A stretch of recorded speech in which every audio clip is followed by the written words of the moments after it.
Hey everyone, this is Kevin here with the Messy City.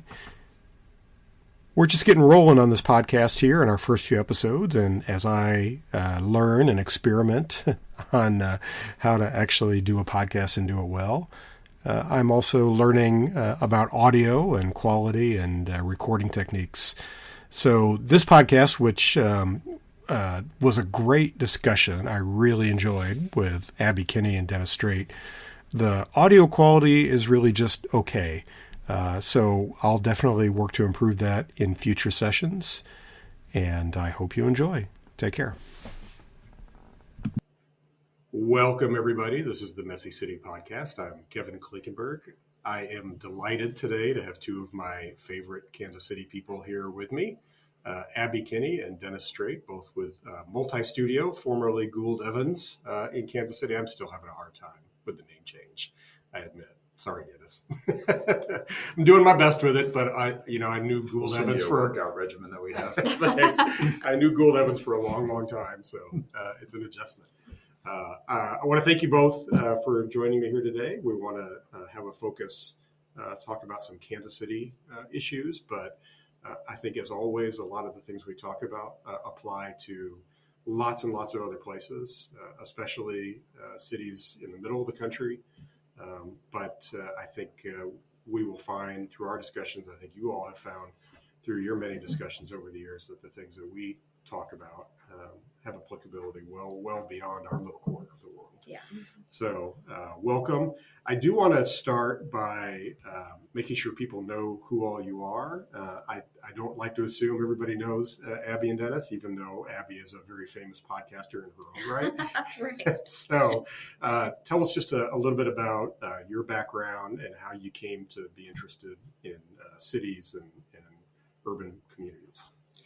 Yeah, sure. So how far back do you want me to go? Well, you don't have to go back to birth. But. Yeah. So I'm originally from the St. Louis metro area. I moved to Kansas City about, I think it's been 11 years actually. So moved here actually to start going to school for architecture. And that is how I learned about the practice of urban planning, urban design. The school that I went to here in Kansas City actually has a design-based program, which was a really easy transition for me from, being interested in design and then moving into that realm. So since graduation, basically, I've been working with Multi-Studio, formerly Gould Evans, Dennis and the crew here, doing a lot of different planning, types of planning work. We're kind of full service. So we do everything from high level comprehensive planning, policy planning, is all the way down to development consulting, and working directly with cities on issues of zoning and, interpreting development proposals and that sort of thing. So this is something that I've been incredibly passionate about for many years now. I have been involved with Incremental Development Alliance. We hosted a speaker series, which maybe we can talk about, where we kind of introduced that lexicon to the Kansas City metro and have been hosting kind of a regular grassroots meetup group that is focused on incremental development in the Kansas City area. And then I've also been involved with the Strong Towns group, as you mentioned. I host the Upzone podcast, so been doing that for 3 years now, if you can believe. It's hard to believe. Yeah, I know. I can't believe it. We started right before the pandemic, and it's a current events podcast, so I thought we'd just be talking about regular things, and then a global pandemic hit, and so so our news became very, very serious for quite a while there, but. Yeah. And it's a great podcast. I've been fortunate to be a guest a few times and really enjoy it. Abby does a tremendous job. And so I absolutely encourage anybody in our world to listen to that podcast. They're also only a half an hour long, so they're very easy to fit into your schedule and digest. Depends how off track we get. Well, yeah, that can happen. Dennis, I've known you for even longer than Abby. What should people know about you? Let me see. I started as a landscape architect. Actually, I like Abby, went to school first to be an architect and then I detoured into landscape architecture because the degree was shorter. Yeah, I didn't mention that part. But I ended up, I started my first 3 years as a landscape architect, and then went back and got a master's and moved to Kansas City and ended up working in architecture like I'd planned, but always maintained a landscape architecture perspective on things. I've always had an interest in how cities work. I grew up in a suburb without an herb because when I was in my, in my first 10 years of life, they tore down the downtown of my small town, small 100,000 person town. So it never had any place growing up. And I compared that to the trip we would take 2 or 3 times a year going to my grandparents in Larned, Kansas, right in the middle of the state, 5,000 people, traditional farm town that was as walkable as you'd want any town to be. And it's what we did. We'd walk from grandma's to the park or to the Five and Dime, and it was just a cool experience. And so that really probably set the stage for my love of walkable, livable places. So that's who I am. So I have to ask a question about that before we move into anything else. But have you been back to Larned much over the years and kind of compared what your image and experience was as a younger person versus how it is today? It's where my people are from. I didn't grow up there, but my folks all did. So most recently, some years ago now, but when we buried my dad, I spent some time in Larned. And had time to just hang around. So the romantic version of it is different from the real version of it in a lot of ways, but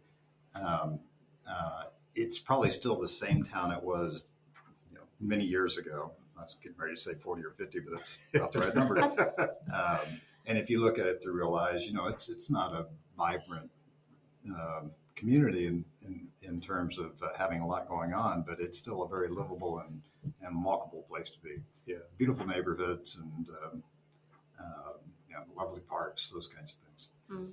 So yeah, I've been back, and it's not all rose-colored glasses. It's still proof that if you plan a place well, it holds value. Yeah, it's interesting because we focus an awful lot because we live here in a larger city and metropolitan issues, and that's kind of what we live and breathe, most of the time. But obviously, most of the things we care about also apply to small towns and small communities everywhere. And I grew up basically in small rural communities as well, and it's easy to see how the changes we've had over the years with what Strong Towns calls the suburban experiment have also had an enormous impact on small towns, but without the growth cycle or the large growth cycle that you see in metropolitan areas. So, I mean, it's fascinating to kind of look at things through those lenses and see, how they've changed. There was a funny tweet that I saw the other day that I think I made a smart comment on, which of course is just the whole point of Twitter, right? But it was basically like in every small town that has a highway bypass, you'll find people sitting around the coffee shop complaining about the bypass and wishing there wasn't one. In every small town that doesn't have a bypass, you'll find people sitting in the coffee shop complaining they wish they had a bypass. Yeah. So I can see those guys now. Yeah. It's an interesting deal. So let's get into a couple of Kansas City specific topics at first. One of the things that I'm curious about, in many ways, we're in the middle or in the early years, I would say, of sort of a renaissance here in Kansas City, and really a long desired renaissance. Dennis and I probably have the benefit of more years of experience of just kind of understanding how things used to be and some of what the conversation may have been 30 years ago about our city and the real desire to try to bring people back. People are coming back now, which is great. It's amazing. We've got incredible momentum as a city. There's a lot of great news happening. We've got, the Chiefs are in the Super Bowl. We've got the World Cup coming. We've got development happening. But in the midst of all this, there's this kind of interesting cultural shift that's happening that it seems to be gaining traction that development is increasingly viewed in a negative light in our city, and developers also viewed in an increasingly negative light. So, is that fair? How do you perceive that? Is that a fair assessment of or a fair frustration that people have with development in our city? Do you mind if I start? Please. Because my reaction is it probably is in the context we've created, because we've defined the world of developers pretty clearly, because we've limited what we think of as developers pretty clearly to folks that do a certain scale of buildings and who negotiate with cities for leniency, usually on how they go about developing their property, and it's what you read about in the paper and so forth.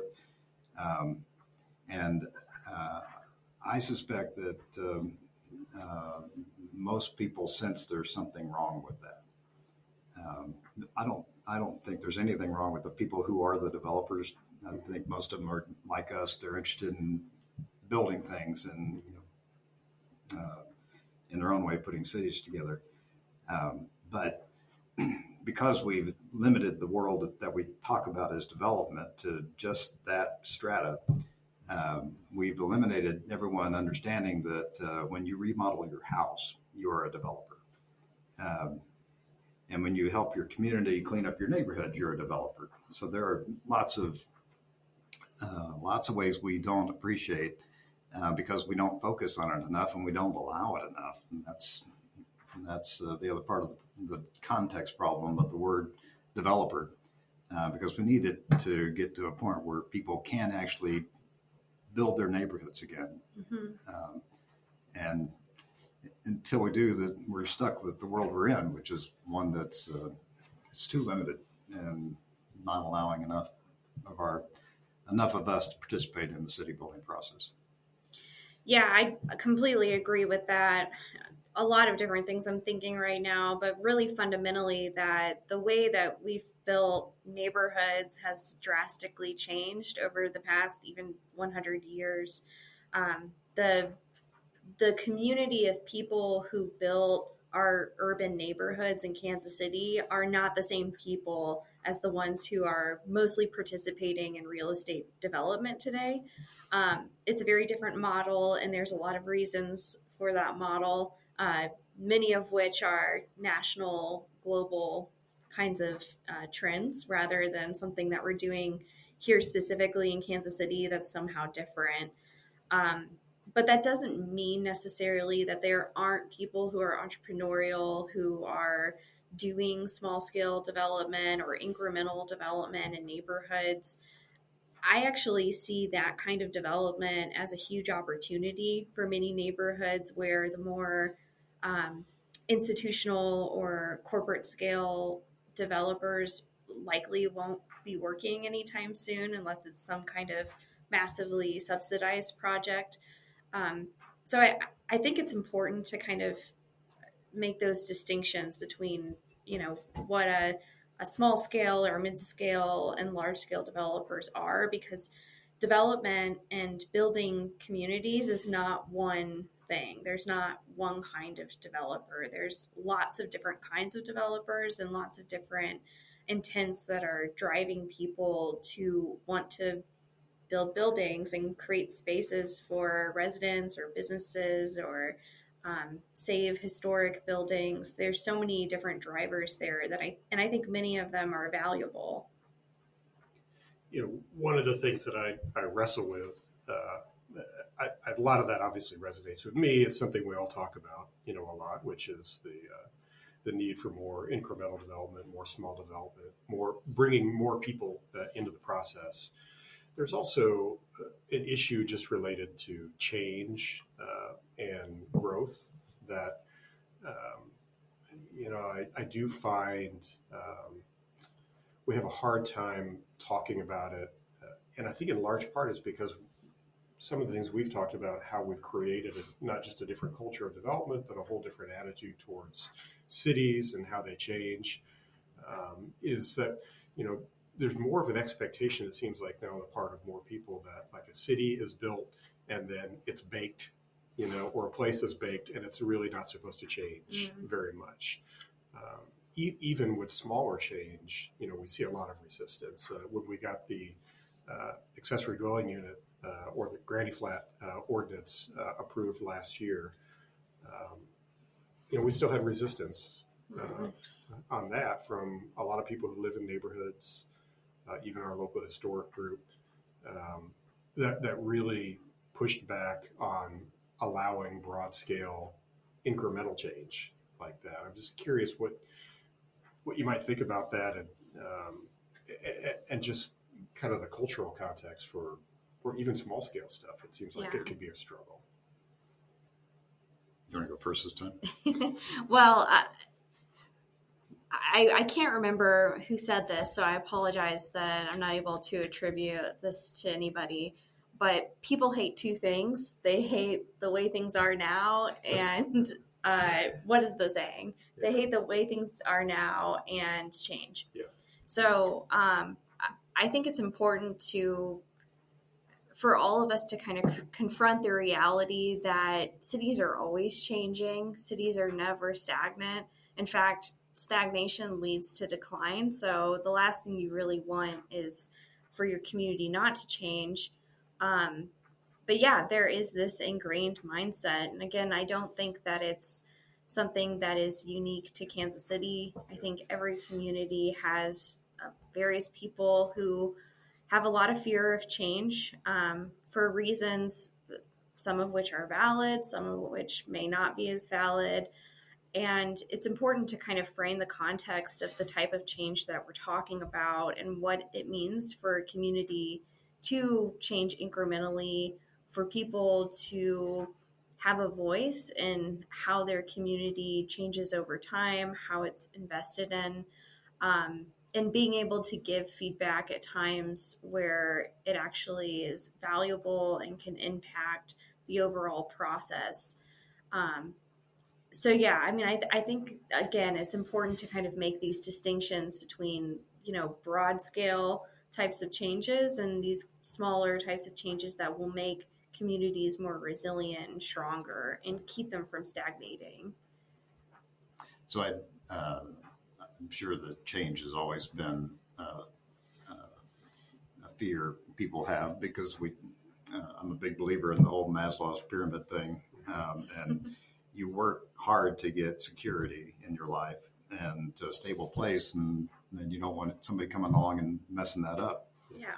So that's human nature. What's not natural is the way we've institutionalized it and made resistance to change an entitlement.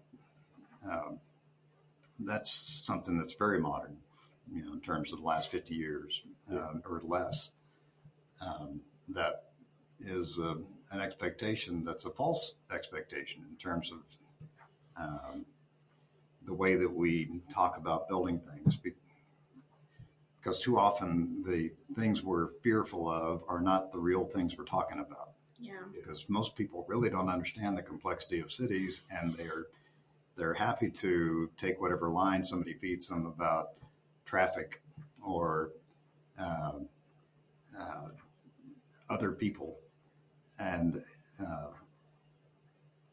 until we can get to a much more sophisticated way of understanding how cities are built, which is asking a lot of the general populace, it's tough to expect that change is going to be easy. So I think what's interesting to me is the growing comments that you hear, like we're hearing in some of our work now, about folks who are coming out and stating that you're offending my property rights by challenging single family zoning.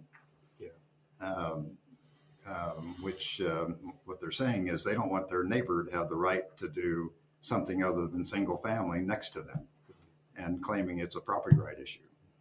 But they're claiming it in a totally distorted kind of way, because they're trying to protect the idea of property rights by not allowing property rights. Yeah.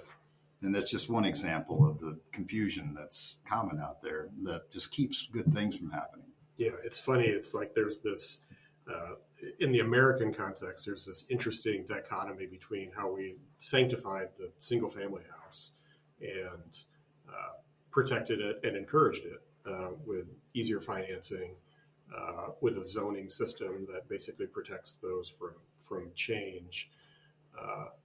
And on the other hand, but of course, people expect to want to benefit from that.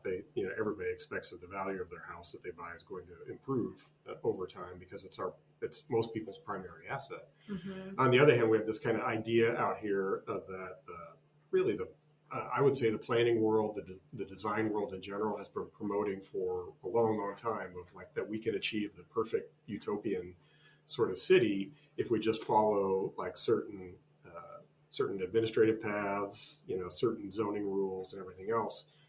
But they really come into conflict with each other in the real world because the real world is never static. It's always dynamic. Yeah. We've so distorted the notion of property value in terms of just expecting that your house should be an investment. Yeah. Your primary investment, really. Well, and that it should grow in value. Yeah. Now that we've put a lot of practices in place that ensured that to happen with the way we zone, the way we finance, and the way we regulate development.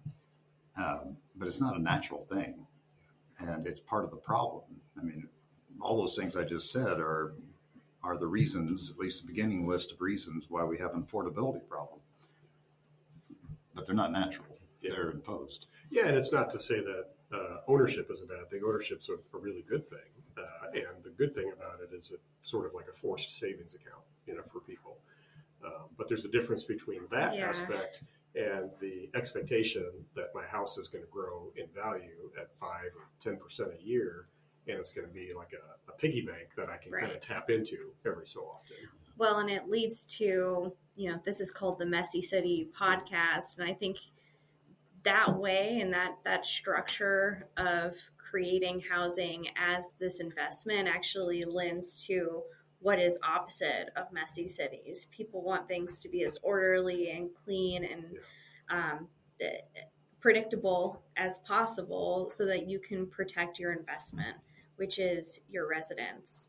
Now, this is not the case for every single neighborhood. I'm a homeowner, single family homeowner in I would say a messy neighborhood in a good way, in some bad ways, but mostly good ways. And so this isn't the case for every neighborhood, but I think that when we're thinking of our neighborhoods as an investment, I'd really like to see ownership expanded beyond single family. For people who are not necessarily trying to purchase a single family house. And I'd like to see the culture shift from, looking at the notion of a disorderly kind of urban environment or neighborhood as something that is harmful to your investment, because I would disagree, actually. I think there's a lot of value in places that are messy cities, right? Places that are unique and interesting. But the way that we've structured our culture and expectations around single family neighborhoods have created very orderly and not very interesting neighborhoods in the last 20, 30, 50 years. Yeah, I mean, I've told the story a few times about how the first house that I purchased was actually a triplex. It was actually an old house that just had been divided up into 3 units. So mine is an old duplex that had been created into 1 unit. And which, and there's always, historically, there's been this back and forth where you were allowed to make those changes before a lot of our zoning became so rigid. So I appreciate that, and I benefited from that approach as a younger person. I was able to buy a place pretty inexpensively, live in it, rent out the rest of it, and have that kind of pay the mortgage. And that was really a great way for me as a young person to get started in ownership. And it's kind of fascinating. Early last year, with my siblings, we took a trip to Syracuse, New York, to visit family. My mom's family is all from Syracuse. And so we visited some family members. We did a bit of sleuthing, kind of going around town, looking at the different places where my grandparents lived and where my mom lived growing up, which was most of where they lived were really, really poor neighborhoods. My mom grew up for quite a few years in a housing project in Syracuse. And then when they got a little bit more money, it was fascinating to see that, like, one of the things they did is they lived in a duplex, or a family member might have bought a duplex as a way to live. And how, 100 years ago, 60, 70 years ago, that was incredibly common. And gradually we've just kind of gotten away from that and pigeonholed ownership as just this one thing, like the single family detached house, which is kind of unfortunate. The single family houses are great, and I live in one now. I've known one, and they're wonderful. But I think one of the things you all talk about a lot is it's not the be all end all of ownership or lifestyle. Well, it's become the American dream. It's the definition of success, right? If you have that, and so it's the reason why people fight so hard to protect it. But we've paid a pretty high price for all the systems we put into place to prop it up, and that's part of the challenge. You were talking about your experience with multifamily, essentially, which reminded me that takes me back to the nostalgia discussion I had a little earlier about Larned, Kansas, because Grandma's house was a bungalow and was an amazing house because I grew up thinking she lived in this giant house. It was probably 1,200 square feet, which was a nice size house, but it had 5 bedrooms and 2 full apartments in it. Because she had set it up so that the 3 upstairs bedrooms, which all shared one small bath, and they were small bedrooms. For most of the time I was growing up until my teen years, she was leasing those to boarders. She was making lunches for people. And it was interesting as a kid. I never thought twice about that. That's why the door shut off going upstairs, is because Grandma's leasing the rooms out. And she and my grandfather had subdivided the basement into 2 apartments, and that's how they afforded to live in their retirement years. And again, it was commonplace for me growing up, but you don't see that anywhere anymore. It's pretty rare to find just talking about a boarding house brings back, in most people's mind, the wrong side of the tracks. Yeah. And it was right in the middle of this cute neighborhood that I loved and still would. Yeah. So. Yeah. Interesting. Well, it makes me think of Airbnb. One of your the favorite original. topics. Yeah, right.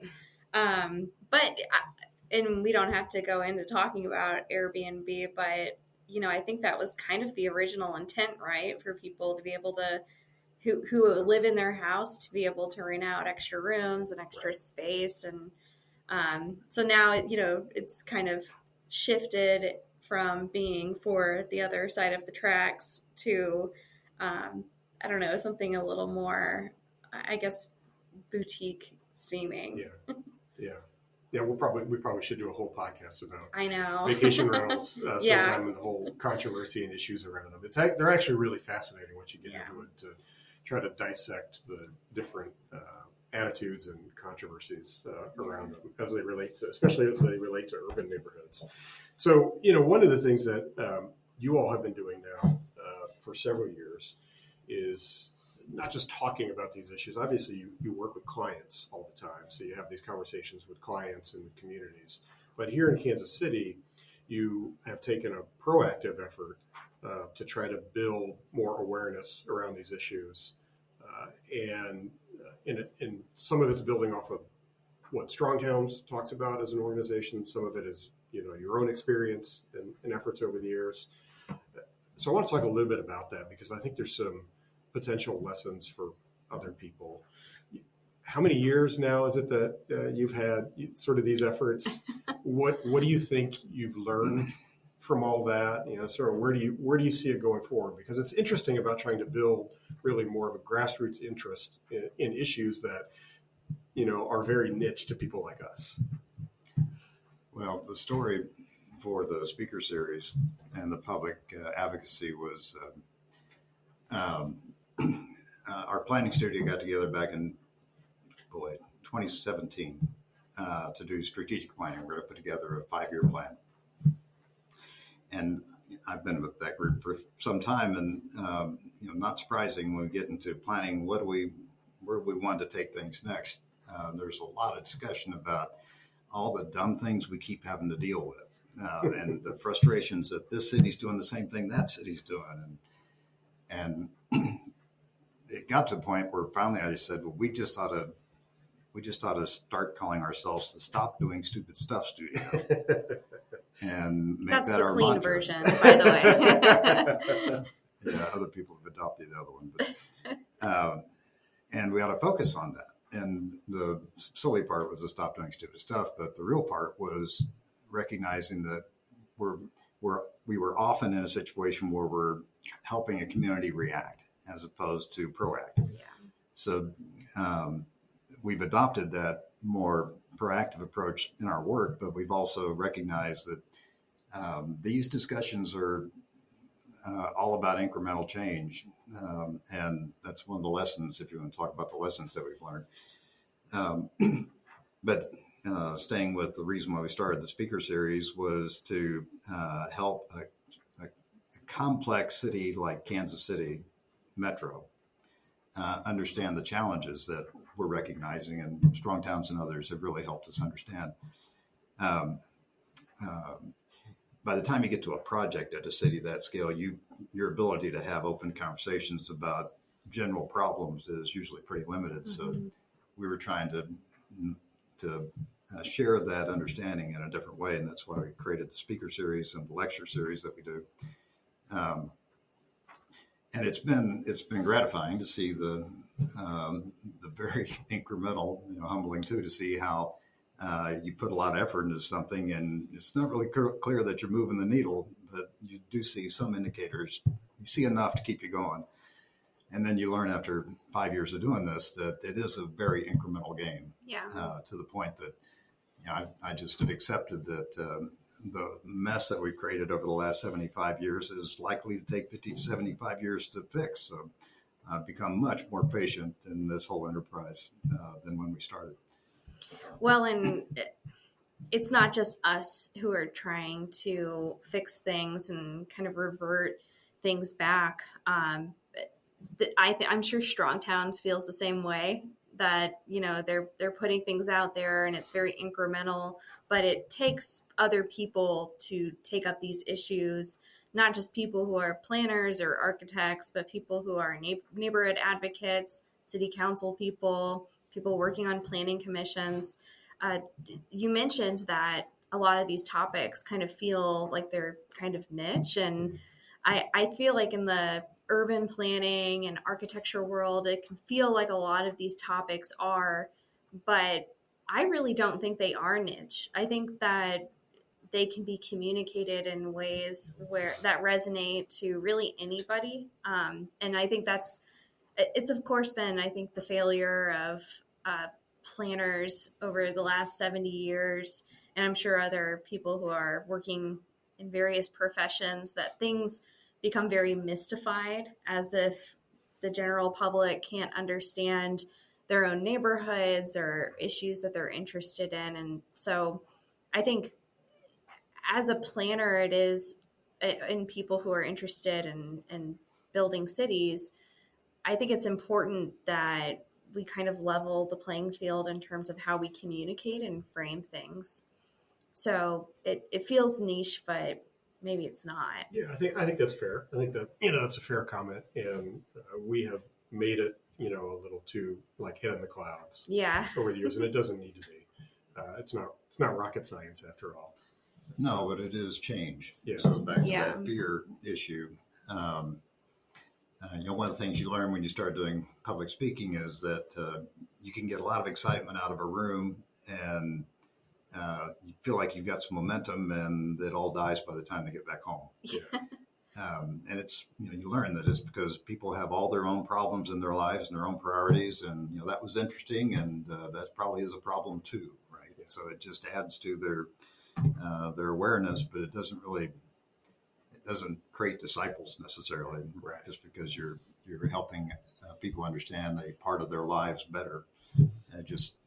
It's a slow process of putting all the puzzle together about, oh, that relates to this, and it makes sense that we ought to be moving a different direction. So how would you assess then, or how do you think about the success of the speaker series? So like one of the things you've done is you had a multi-year speaker series where you brought people in from out of town, some of the bigger names in our world, and other peoples who've done things at the local level. And then you've also created your own presentation that you have done around the Kansas City area quite a bit. Some of those presentations that with speakers from out of town have had hundreds and hundreds of people in the audience. Was actually when I came back to Kansas City, one of the things that I thought, like, wow, this is really cool. There's like an energy here that I don't remember from 10 years before, and it's exciting. So how do you think about the success of that, and what might you want to do next? Well, I think part of the success of the early ones was, I'll give credit to the Strong Towns organization, because they have a following. So when we had the first sessions, we had Chuck Marone and Joe Minicazzi, and that was not so hard to get a lot of people to turn out, because I think as they're learning, there are a number of people that are appreciating what you can learn through the Strong Towns organization. So we had a built-in following for the first ones. The more recent ones we've done have been much more specific about building equity and folks that are doing that in different parts of the country, which is a very important issue in all cities and certainly in ours. But that's a much more niche discussion, because not enough people are really appreciative of the importance of that and how difficult that is. So you balance on that's what we're working on, the current roster of speakers for this year, and it's trying to find a balance of getting a good turnout so that it's worth all the effort of us and our partners at the library to make it happen. But at the same time, have something that's really helping to move the discussion go forward, so that it's meaningful and can help the understanding about issues we're trying to deal with here in our city. I mean, Abby, do you find people your own age, people in circles you run in, do they talk about these issues? Do they feel like they have connected with the speaker series or anything else that has gone on related to this kind of advocacy effort? So not people my age who are not in this world of planning. I think for a lot of planners in the metro, especially younger planners, a lot of people have been engaged and doing really excellent work in their communities. So I'm encouraged by that. I won't share my age, but I'm relatively young. So I think young enough to Younger a point. Young enough to a point where many people my age may not appreciate these issues to the extent that they may when they're a little bit older. Yeah. So one of the things that is a little bit of a tangent, but I'm just curious about it. So like the three of us, you think about it, we're actually all designers. Mm-hmm. That's really our background. And a lot of the people who come to these events come from the design world. Why is that? What's up with that? That we see so many designers who latch onto these issues and have connected with this need for reform of our cities more so than people in business, people in finance, people in other areas of professional life or otherwise. Well, as someone who's managed an architectural practice for 30 years, I'll overgeneralize.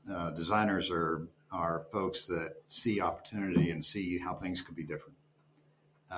That's just their perspective.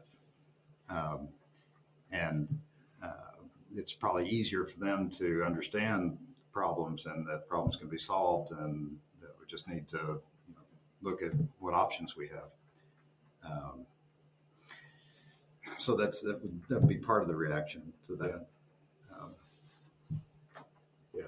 My reaction is that designers are in a unique position where they do see opportunity to change things and to some extent have a sense of responsibility to make things better for people, and a sense of stewardship. However, when it comes to how our cities are built and influenced, it's often not architects and urban planners that I think have the most influence in how our cities are shaped. There's a lot of other factors. A lot of people who have no background in design are significantly influencing how our streets are designed, what kinds of investments we're making in highways and roads and real estate development. So I think that, for planners, especially people who have a design background and architects and designers generally, people who are interested in the well-being of communities have this sense of needing to interject where it's possible to improve outcomes, although it is limiting. Yeah. I mean, designers generally are not in a position of power or authority. And we're probably drawn to things where we like sitting down and solving a problem. Yeah. And that doesn't always lend itself to, the sort of big public decisions, that get made. It kind of reminds me, like years ago, when I was on the board of AIA Kansas City, we used to talk a lot about why can't we get more architects to run for public office?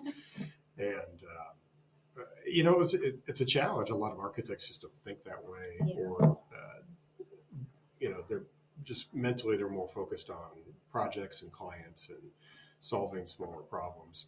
But there's a huge benefit from having that mindset, attached to policy and other initiatives that are put forward.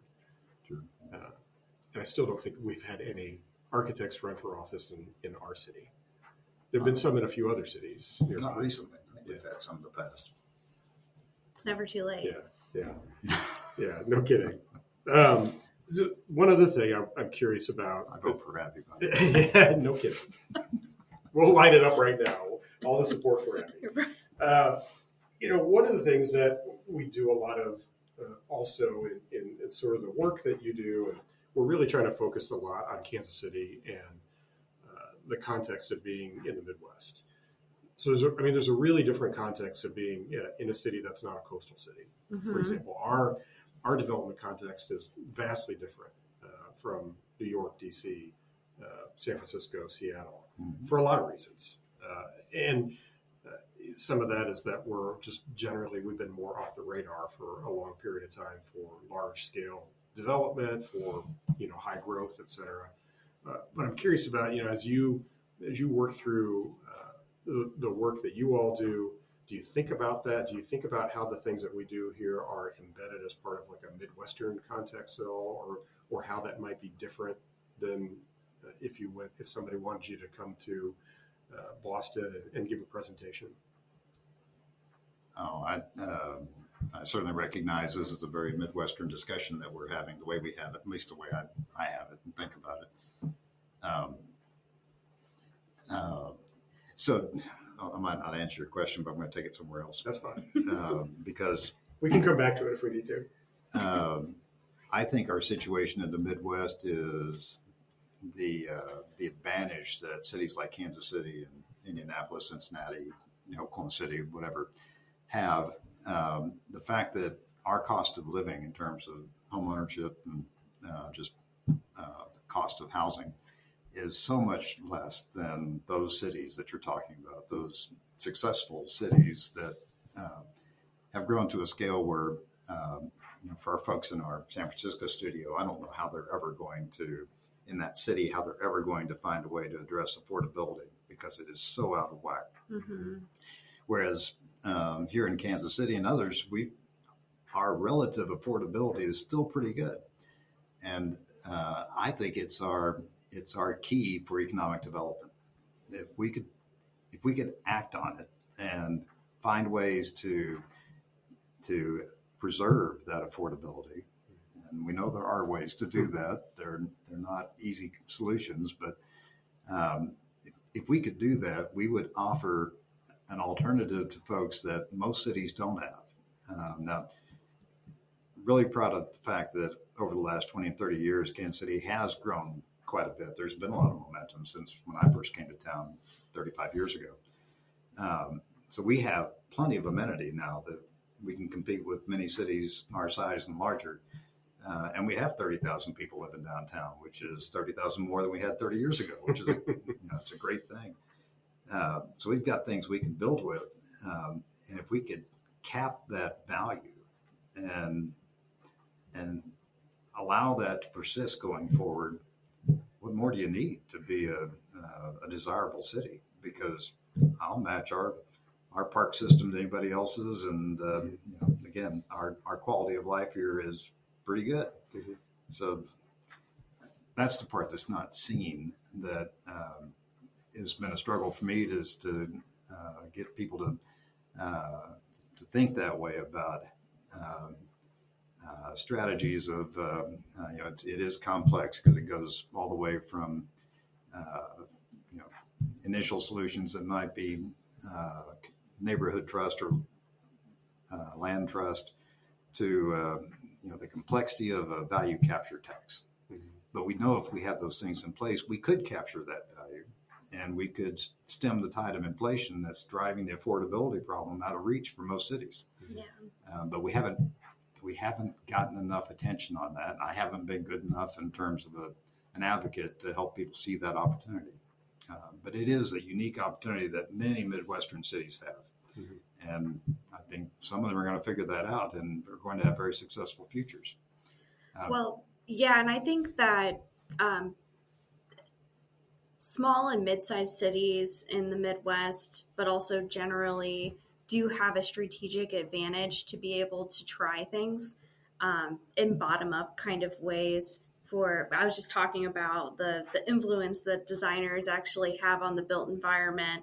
When I think of coastal cities, large cities, New York, San Francisco, that to me feels even more out of reach, even more complex, even more challenging to even wrap your head around, not just from a political perspective, but from the financial perspective as well. So mid-sized cities, small cities are really, I think, the secret place where we can start to throw some solutions and try different things in order to address not just affordability, but our infrastructure crisis and all kinds of other issues that communities are dealing with. It's almost like we have more room for experimentation. Yeah, I remember when I was in college and then graduating college, one of the common places everybody wanted to go to from architecture school was Chicago, right? Yeah. And Chicago is effectively the capital of the Midwest. Yeah. And it's an amazing city. It's a wonderful place. And it was kind of seen, there were all the big firms were there. People were doing really sexy, exciting work. And so a lot of architects really wanted to go to Chicago. And I certainly felt that, as a young person as well. And there was sort of a glamour to being in a city like that. Stayed around Kansas City and, eventually came to really learn and appreciate a lot of what you're talking about. One of the unique things about Kansas City is not a small city. We're over 2 million people now in a metro area, so we're not small by any means, but we're small enough that even a young person can get involved pretty quickly, and whether that is purchase a house or whether that's just make a difference in their profession, be active, participate in civic life. It's much, much more accessible in cities of our size and smaller than it is in the big cities. So that's, that was always kind of one of the upsides of being here or being in a city like this. And there's always trade-offs with every choice you make, but that was always one that I enjoyed. Well, and even as somebody who's consulting to people in other cities,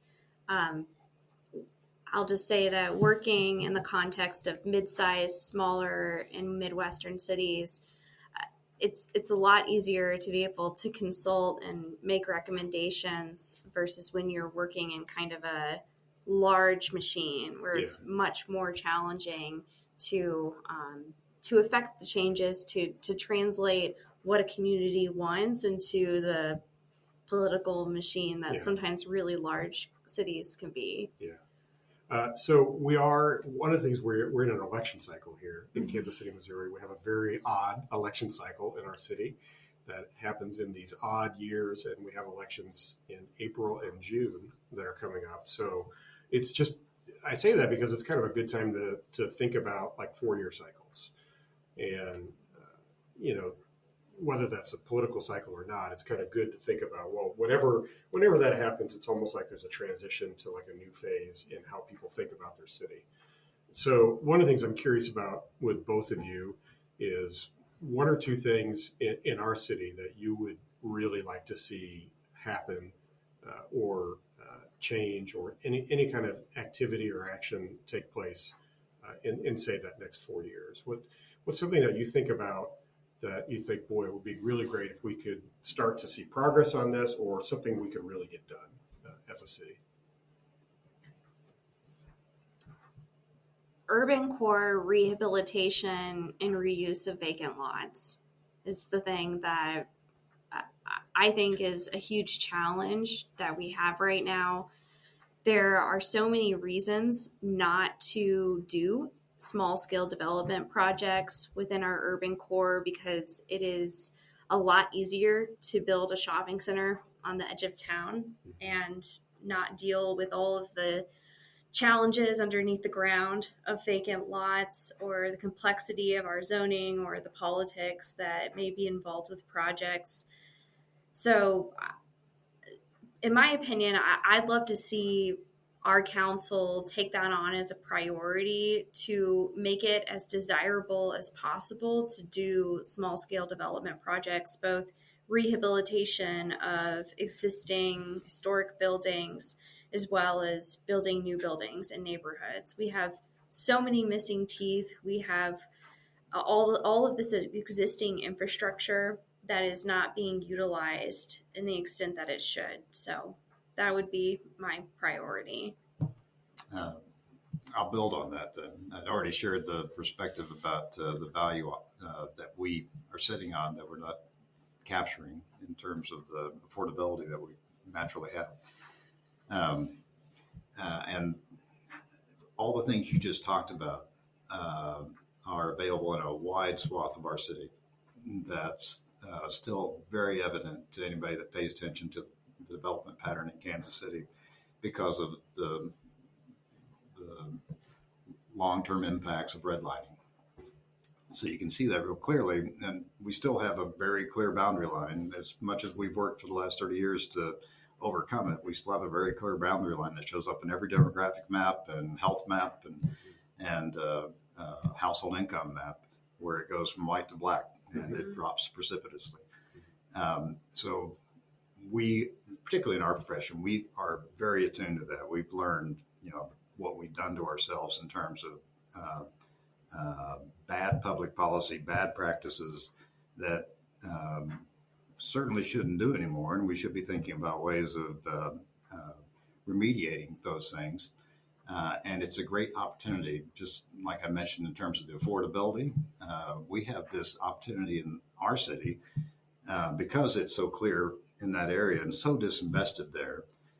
And it's an area of the city that's as proximate, shares the same kind of address benefits as the healthiest part of our city.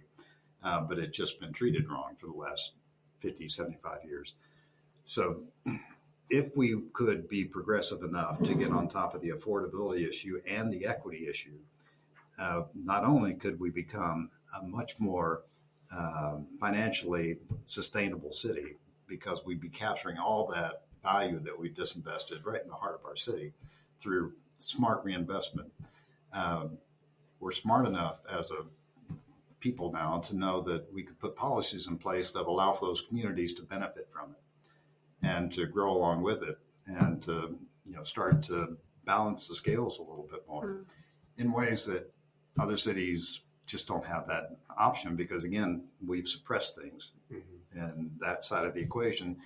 And we can either sit back and watch them gentrify in terms of the traditional way we think about gentrification and all the issues that will bubble up around it. We'll have some limited success on maybe some policies we'll put into place out of guilt, or we can get on top of it and we need policies today because gentrification is already happening. We're just not seeing it or hearing about it enough.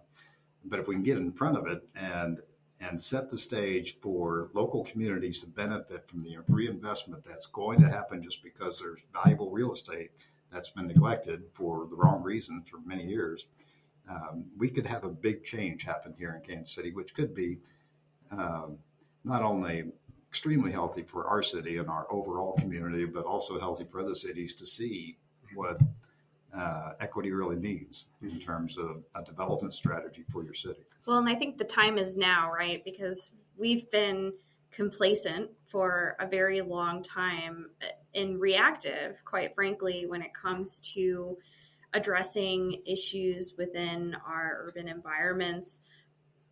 Now, Kansas City is kind of on the radar, right? We are...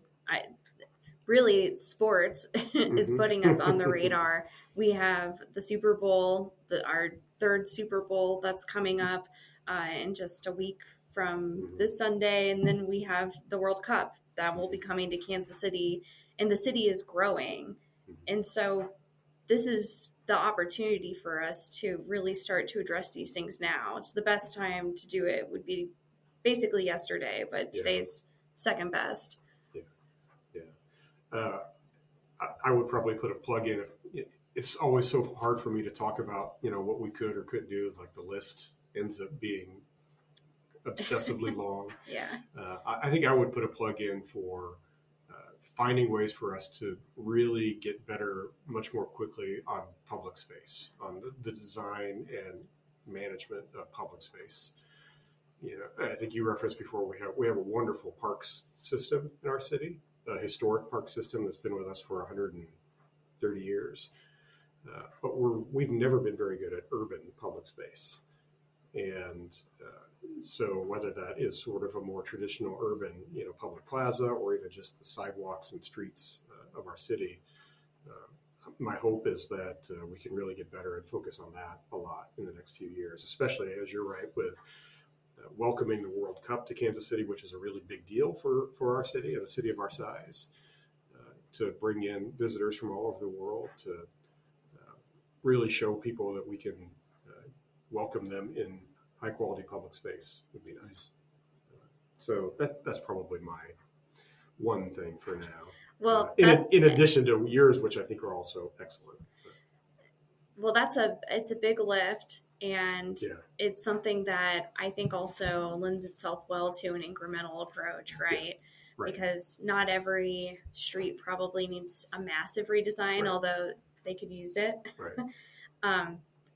As you know, you've been involved in projects where we have kind of incremental approaches to improving public realm that make a huge difference. And our city's Vision Zero initiative has resulted in some smaller scale curb bump outs and that sort of thing that we have one in my neighborhood and it's made a huge difference. So I think that's really how we need to be thinking about improving public space. I couldn't agree more. We have a little park over on Main Street that we got a grant from AARP a couple of years ago, and just $25,000, which was wonderful to get that grant.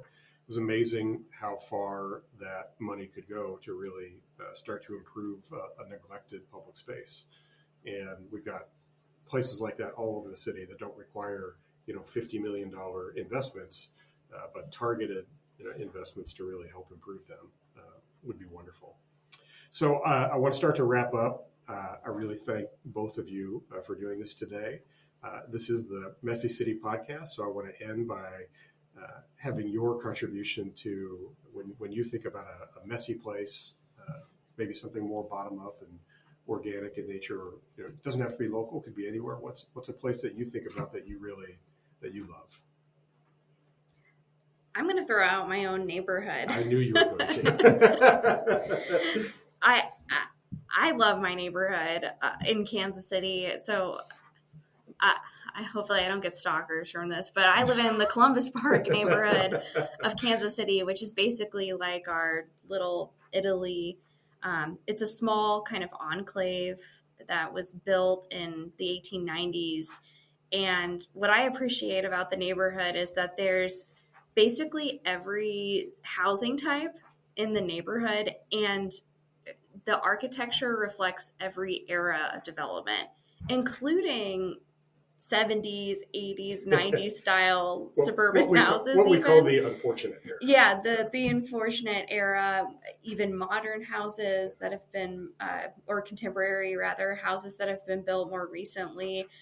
So I actually have a lot of appreciation for that. We have these really narrow, small lots that I think lend themselves well to a messy environment where you have so much going on, because even if you have a little house that, maybe is all garage on the front, at least the lot is only 25 feet. And so you can move on. And I appreciate that we have that kind of development pattern and all of these different housing types and businesses mixed into it. It's a very unique neighborhood in context for Kansas City. Yeah, in many ways, I thought you were going to say it's because it reminds you of St. Louis. It does remind me. Yeah, it does remind me of St. Louis. Although I grew up in the suburbs of St. Louis, so.